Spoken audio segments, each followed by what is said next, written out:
Hello student, welcome to our channel Math Ladder. இந்த மாதிரி maths related videos பார்க்குறதுக்கு நம்ம சேனலை சப்ஸ்கிரைப் பண்ணிக்கோங்க. இந்த வீடியோ உங்கள் ஃப்ரெண்ட்ஸ் யாருக்காவது யூஸ்ஃபுல்லாக இருக்கும்னு தோணுச்சுன்னா அவங்களோட ஷேர் பண்ணிக்கோங்க. இன்றைக்கி நம்ம பார்க்க போகிற வீடியோ என்னென்னா rank correlation with repeated rank. Rank correlation repeated rank இல்லாமல் இருக்க ப்ராப்ளம்ஸ்க்கு எப்படி பண்ணுறதுங்கிறதுக்கு நான் ஆல்ரெடி வீடியோ போஸ்ட் பண்ணியிருக்கேன். அதை பார்த்துட்டு இந்த வீடியோ பார்த்தீங்கன்னா ரொம்ப யூஸ்ஃபுல்லாக இருக்கும். சரி, இன்றைக்கி ரிப்பீட்டட் ரேங்க் எப்படி பண்ணலாங்கிறத பார்க்கலாம். From the following data of marks obtained by 10 students in physics and chemistry, calculate the rank correlation coefficient. நான் ரேங்க் கார்லேஷன் கோஎஃபிஷியன்ட்னா ஆல்ரெடி என்னென்னு சொல்லியிருக்கேன். நமக்கு கொடுத்துருக்க மார்க்குக்கு ஃபஸ்ட்டு ரேங்க் அசைன் பண்ணிவிட்டு அந்த ரேங்க்கை டேட்டாவாக நம்ம கன்சிடர் பண்ணி பண்ணுறது தான் என்னது ரேங்க் கார்லேஷன் கோஎஃபிஷியன்ட். இதுக்கு நம்ம யூஸ்வலாக யூஸ் பண்ணுற formula Spears formula for rank correlation தான் யூஸ் பண்ணுறோம். அதே தான் இங்கேயும் யூஸ் பண்ண போகிறோம். பட் இதில் பார்த்தோம்னா ஒரே மார்க்கை 2-3 ஸ்டூடெண்ட்ஸ் எடுத்திருப்பாங்க. அப்போ ரேங்க் ரிப்பீட் ஆகும். அந்த டைமில் இந்த ப்ராப்ளத்தை நம்ம எப்படி ஹேண்டில் பண்ணுறோம் அப்படிங்கிறத நம்ம பார்க்க போகிறோம். சரி, இப்போ நான் என்ன பண்ணியிருக்கேன் பார்த்தீங்கன்னா டேப்லோ காலம் கிரியேட் பண்ணியிருக்கேன். ஃபிசிக்ஸ் மார்க்ஸை போட்டிருக்கேன். ஓகேவா? இந்த ஃபிசிக்ஸ் மார்க்ஸ்க்கு நான் கொடுக்குற ரேங்க் தான் என்னோட எக்ஸ் டேட்டா. ஓகேவா? அதே மாதிரி கெமிஸ்ட்ரி மார்க் போட்டிருக்கேன் கியூன்னு. இதுக்கு நான் கொடுக்குற டேட்டா தான் என்னதுன்னு பார்த்தோம்னா ஒய் டேட்டா. சரியா? அப்புறம் நமக்கு ஃபார்முலாவில் தேவைப்படுறதுனால x minus y the whole square find பண்ணுறதுக்கு எக்ஸ் மைனஸ் ஹோல் ஸ்கொயர் என்ன அப்படிங்கிறத நான் போட்டிருக்கேன். ஓகே, சரி பார்க்கலாம். இப்போ நம்ம ரேங்க் கொடுத்துட்டே வரலாம். இப்போ ஃபிசிக்ஸில் பார்த்தோம்னா இருக்கிறதுலே ஹையஸ்ட் மார்க் வாங்கினவங்க யார் அப்படிங்கிறத பார்க்கலாம். ஃபஸ்ட்டு இதில் ஓவராலாக பார்த்தோம் அப்படின்னா நமக்கு ஃபஸ்ட்டு ரேங்க் பார்த்தோம்னா 65. ஓகே, இவங்க தான் நமக்கு ஃபஸ்ட்டு ரேங்க் வாங்கியிருக்காங்க. 65க்கு அப்புறம் பார்த்தோம் அப்படின்னா டேரெக்டாக நமக்கு 56 இருக்குது. 56 நம்மளோட செகண்ட் ரேங்க். 56க்கு அப்புறம் டேரெக்டாக நமக்கு 50 இருக்குது. ஆனால் 50 பார்த்தீங்கன்னா இந்த பிளேஸ்லையும் இருக்குது, இந்த பிளேஸ்லையும் இருக்குது. அப்போ கிட்டத்தட்ட பார்த்தோம்னா தேர்ட் ரேங்கையும் ஃபோர்த் ரேங்கையும் பார்த்தோம்னா 50ங்கிற மார்க்கே கொடுக்கணும். 2 பேர் என்ன பண்ணியிருக்காங்க, 50 மார்க்கை ஸ்கோர் பண்ணியிருக்காங்க. அப்போ நம்ம என்ன பண்ணணும்னா நமக்கு இந்த 50ங்கிற மார்க்கு பார்த்தோம் அப்படின்னா தேர்ட் ரேங்கையும் ஃபோர்த் ரேங்கையும் ஹோல்ட் பண்ணுது. அப்போ அந்த 50ங்கிற மார்க்கு 2 ஆவரேஜ் பார்க்கணும். Third place fourth place. அப்போ 3 + 4 / 2 போட்டோம்னா 7/2 நமக்கு 3.5. அப்போ 50 ரேங்க் 50 மார்க் எடுத்த 2 பேருக்குமே நம்ம என்ன ரேங்க் தான் கொடுக்க போகிறோம், 3.5 தான் கொடுக்க போகிறோம். அப்போ இவங்க 3.5, இவங்க 3.5. இப்போ நம்மளை பொறுத்த மட்டும் தேர்ட் ரேங்க்கும் முடிஞ்சிருச்சு, ஃபோர்த் ரேங்க்கும் முடிஞ்சிருச்சு. அடுத்து நம்ம கொடுக்க போகிற ரேங்க் 5th ரேங்க் தான் கொடுக்கணும். சரியா? அப்போ நமக்கு 50 முடிஞ்சிருச்சு. 50 முடிஞ்ச பிறகு நேராக பார்த்தோம்னா நெக்ஸ்ட் 50ஸில் பெருசாக எதுவும் இல்லை. அடுத்து நெக்ஸ்ட் நம்ம பார்க்க போகிறது 44. 44மே 2% முடிஞ்சிருக்காங்க. இப்போ நமக்கு தேர்ட் ரேங்க் முடிஞ்சிருச்சு, ஃபோர்த் ரேங்க் முடிஞ்சிச்சு. அடுத்து 5th and 6th ரேங்க் என்ன பண்ண போகிறாங்க, 44 ஹோல்ட் பண்ணுறாங்க. அப்போ 44 பொறுத்த மட்டும் 5 + 6 / 2 ஆவரேஜ். அப்போ 11/2ங்கிறப்ப 5.5. அப்போ 44 எடுத்த 2 பேருக்குமே நான் என்ன ரேங்க் கொடுக்க போகிறேன், 5.5. இப்போ எனக்கு 5ம் முடிஞ்சிருச்சு, 6ம் முடிஞ்சிருச்சு. ஓகேவா? நான் அடுத்து எதுக்குள்ளே வரணும் பார்த்தோம் அப்படின்னு பார்த்தோம்னா 7th ரேங்க்குள்ளே வரணும். சரி, அடுத்து 44 முடிஞ்சிருச்சு. 7th ரேங்க்குள்ளே வந்தோம் அப்படின்னா நமக்கு 38 இருக்குது. 38க்கு நம்ம 7th ரேங்க் கொடுக்கணும். அடுத்து நமக்கு 35 இருக்குது. அதுக்கு நம்ம 8th ரேங்க் கொடுக்கணும். 35க்கு அப்புறம் நமக்கு 26 தான் இருக்குது. 9th ரேங்க் கொடுக்கணும். அடுத்து 15க்கு 10th ரேங்க் கொடுக்கணும். ஸோ எப்படி ரேங்க் அசைன் பண்ணியிருக்கோன்னு தெரியுதா உங்களுக்கு? ஸோ நமக்கு 2 ரேங்க் ரிப்பீட் ஆகிருக்கு. என்னென்ன ரேங்க் ரிப்பீட் ஆகிருக்கு, 50 2 டைம்ஸும் 44 நமக்கு 2 டைம்ஸும் ரிப்பீட் ஆகிருக்கு. இப்போ நீங்கள் கேட்கலாம் மேம் 3 டைம்ஸ் ரிப்பீட் ஆனால் என்ன பண்ணுறது? இப்போ இன்கேஸ் 3 டைம் இப்போ for example first place, second place, third place மூணையுமே 3 டைம்ஸ் ரிப்பீட் ஆகுற ரேங்க் அந்த 3 பிளேஸ் தான் அந்த ரிப்பீட் ஆகுதுன்னா 1 + 2 + 3 / 3 அந்த 3 ரேங்க்குரிய ஆவரேஜ் எடுத்துக்கணும் நம்ம. ஓகேவா? எடுத்துக்கிட்டு என்ன பண்ணணும், அந்த ஆவரேஜ் இப்போ 1 + 2 + 3 போட்டிங்கன்னா உங்களுக்கு 6 / 2 3 வரும். அப்போ பார்த்தோம் அப்படின்னா 3 பேருக்குமே நீங்கள் என்ன கொடுத்துடணும், 3 ரேங்கை கொடுத்துடணும். இப்போ 4 டைம்ஸ் ரிப்பீட் ஆகுது அப்படின்னா என்ன பண்ணணும், அந்த 4 பிளேசஸ்க்குரிய ரேங்க்கும் ஆவரேஜ் எடுத்துகிட்டு அந்த 4 பேருமே அந்த காமன் மார்க் வாங்கின 4 பேருக்குமே அந்த ரேங்கை கொடுத்துடணும். சரியா? நமக்கு எவ்வளோ தடவை ரிப்பீட் ஆகிருக்கோ அதுக்கேற்ற மாதிரி அந்த பொசிஷன்ஸ் எடுத்து ஆவரேஜ் ஃபைண்ட் அவுட் பண்ணி நம்ம என்ன பண்ணிடணும், ரேங்க் அசைன் பண்ணிடணும். ஸோ இப்போ நமக்கு பி டேட்டா முடிச்சிட்டோம். ஓகேவா? எக்ஸ் டேட்டா வந்துருச்சு நமக்கு. அதே மாதிரி ஒய் டேட்டா ஃபைண்ட் அவுட் பண்ணணும். இப்போ இதுக்கு நம்ம ரேங்க் அசைன் பண்ணோம் அப்படின்னா இருக்கிறதுலே ஹையஸ்ட் ரேங்க் பார்த்தோம் அப்படின்னா 75 மார்க் எடுத்திருக்காங்க. ஃபஸ்ட் ரேங்க் நமக்கு வருது. ஓகேவா? 75க்கு தான் நம்ம ஃபஸ்ட் ரேங்க் கொடுக்கணும். அடுத்து பார்த்தோம் அப்படின்னா 70க்கு செகண்ட் ரேங்க் கொடுக்குறோம். 70க்கு அப்புறம் பார்த்தீங்க அப்படின்னா நேராக 60ஸில் ஒருவங்க இருக்காங்க, 60s. அப்போ இவங்களுக்கு தேர்ட் ரேங்க் கொடுக்கணும். இதுக்கப்புறம் பார்த்தோம்னா 60க்கு அப்புறம் 58 இருக்காங்க. அவங்களுக்கு நம்ம 4th ரேங்க் கொடுக்கணும். 58க்கு அப்புறம் 55 இருக்காங்க 5th ரேங்க்கு. அதுக்கப்புறம் பார்த்தோம் அப்படின்னா 50 இருக்காங்க 6th ரேங்க்கு. அப்புறம் நெக்ஸ்ட்டு பார்த்தீங்க அப்படின்னா 40ஸில் எந்த மார்க்குமே இல்லை. நெக்ஸ்ட்டு 30ல் பார்த்தோம்னா நமக்கு 35ல் பார்த்தோம் அப்படின்னா வந்து மார்க்ஸ் இருக்குது. ஓகே, 35 பார்த்தீங்கன்னா இந்த பிளேஸு இந்த பிளேஸு இந்த பிளேஸ். அப்போ 3 பேர் என்ன பண்ணியிருக்காங்க, பிளேஸ் வாங்கியிருக்காங்க. இப்போ இது வரைக்கும் நம்ம 6th ரேங்க் வரைக்கும் கொடுத்துருக்கோம்.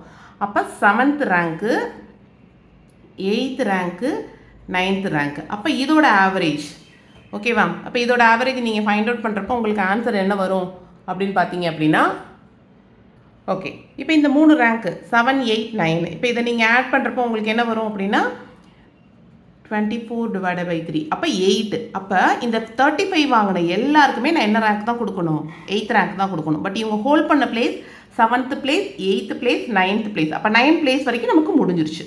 ஓகேவா. அப்போ இந்த ரிமைனிங் இருக்கிறது 25 மட்டும்தான். ஓகேவா. 25க்கு நம்ம 10th பிளேஸை கொடுத்துடணும். ஸோ புரியுது அப்படியே ரேங்க் அசைன் பண்ணியிருக்கோன்னு. இப்போ இது நமக்கு ரிப்பீட் ஆன ரேங்க் வந்து இந்த இடத்துல 2 ரேங்க்கும் இந்த இடத்துல 3 ரேங்க்கும் நமக்கு ரிப்பீட் ஆயிருக்கு. ஓகே சரி. Next x minus y the whole square இருக்கணும். இந்த இடத்துல எக்ஸ் வந்து நமக்கு 8, இந்த இடத்துல 6. 8 - 2ங்கிறப்ப 6ங்கிறப்ப 2. அடுத்து இங்கே நமக்கு 6. அப்போ இந்த இடத்துல நமக்கு 3.5 2. அப்போ நமக்கு 1.5 1 10. ஓகேவா. அப்போ நமக்கு 9. அதே மாதிரி 5.58 5.58ங்கிறப்ப நமக்கு வந்து 2.5. ஓகேவா. அடுத்து நமக்கு 7 4 3 5.51 அப்படிங்கிறப்ப நமக்கு 4.5.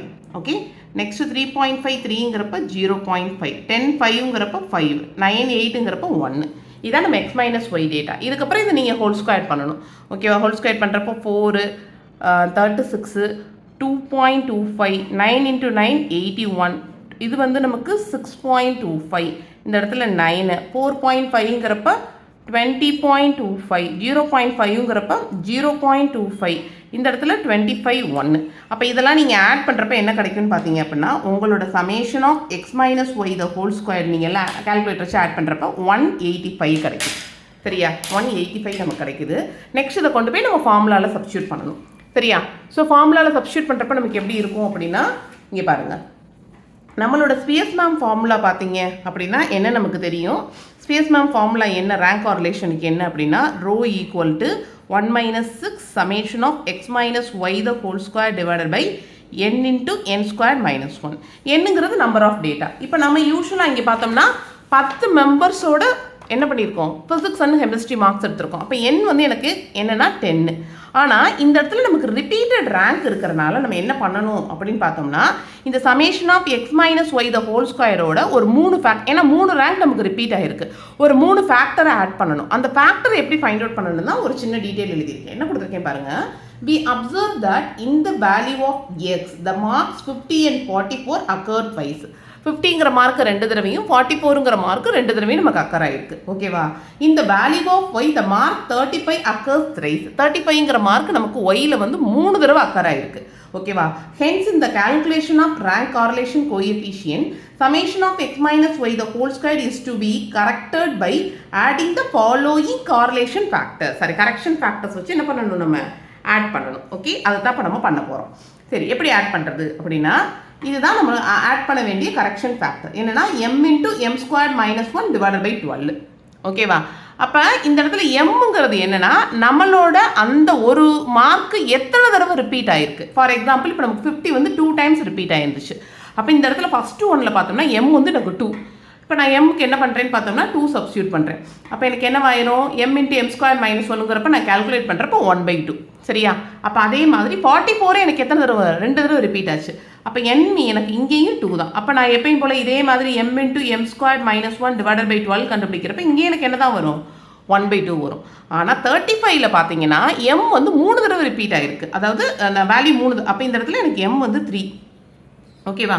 அப்போ அந்த m3யை கொண்டு போய் நான் என்ன பண்ணுறேன்னு பார்த்தோம் அப்படின்னா எம்மில் சப்ஸ்டியூட் பண்ணுறப்ப என்ன ஆகும்னா 3 × 3² 9 9 - 1 டிவைடட் பை 12. அப்போ 3 × 8/12 கேன்சல் பண்ணிங்கன்னா வந்து 4 6 2 3. அப்போ எனக்கு என்ன கிடச்சிருச்சுன்னா 2 கிடச்சிருச்சு. ஓகேவா. அப்போ எனக்கு ஃபஸ்ட்டு ஒரு ஃபேக்டர் 1/2 இங்கே எனக்கு 1/2 இந்த இடத்துல எனக்கு 2 கிடச்சிருக்கு. இதை வச்சு நான் என்ன பண்ணணும்னு பார்த்தோம்னா இந்த சமேஷன் ஆஃப் எக்ஸ் மைனஸ் ஒய்யை கரெக்ட் பண்ணணும். ஓகேவா? அப்போ நான் கரெக்ட் பண்ணுறேன். என்ன பண்ணுறேன்னு பாருங்கள்.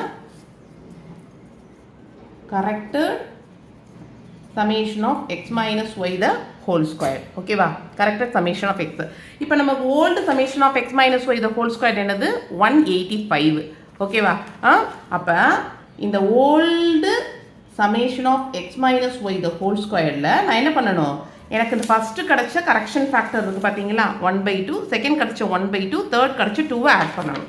ஓகே, அப்போ 1/2 1/2 2 நம்ம ஆட் பண்ணோம்னா இந்த ஃபைனலில் மொதல் கிடச்சது எனக்கு 185 ப்ளஸ் 1/2 1/2னா எனக்கு என்னது 1 + 2 3, அப்போ 188 ஆயிரும். புரியுதா? இதை தான் கொண்டு போய் நான் ஸ்பியர்மேன் ஃபார்முலாவில் சப்ஸ்டியூட் பண்ணணும். ஸ்பியர்மேன் ஃபார்முலா நம்ம இப்போ தான் எழுதணும். ரோங்கிறது என்னது? 1 - 6 into summation of x minus y the whole square divided by n into n squared minus 1. இதில் கொண்டு போய் நான் சப்ஸ்டியூட் பண்ண போகிறேன். சப்ஸ்டியூட் பண்ணுறப்ப எனக்கு என்ன ஆகும்னா 1 - 6. இப்போ நான் கரெக்ட் பண்ண summation of x minus y the whole square என்னது? 188. அப்போ இன்ட்டு 188 என்னங்கிறது நம்ம எடுத்துக்கிட்ட நம்பர் ஆஃப் டேட்டாஸ் 10 டேட்டாஸ் எடுத்துருக்கோம். அப்போ 10 into 10 ஸ்கொயர்னா 100, 100 - 1 99. ஸோ இதை நீங்கள் கேல்குலேட்டரில் போட்டு ஃபைண்ட் அவுட் பண்ணிங்கன்னா உங்களுக்கு கிடைக்கிறது -0.139. புரியுதா? அப்போ இந்த ரிப்பீட்டட் ரேங்க் ப்ராப்ளத்துக்கு நம்ம ஃபைனலாக கண்டுபிடிச்ச ரேங்க் காரலேஷன் என்னென்னா -0.139. இப்போ உங்களுக்கு நல்லா அண்டர்ஸ்டாண்ட் ஆகிருக்கும். ஒரு ப்ராப்ளத்தில் ரிப்பீட்டட் ரேங்க் இருந்துச்சுன்னா ஸ்பியர்மேன் ஃபார்முலாவை எப்படி நம்ம அப்ரோச் பண்ணணும். இந்த வீடியோ உங்கள் ஃப்ரெண்ட்ஸ் யாருக்காவது யூஸ்ஃபுல்லாக இருக்கும்னு தோணுச்சுன்னா அவங்களோட ஷேர் பண்ணிக்கோங்க. நெக்ஸ்ட் ஒரு வீடியோவில் பார்க்கலாம். தேங்க்யூ.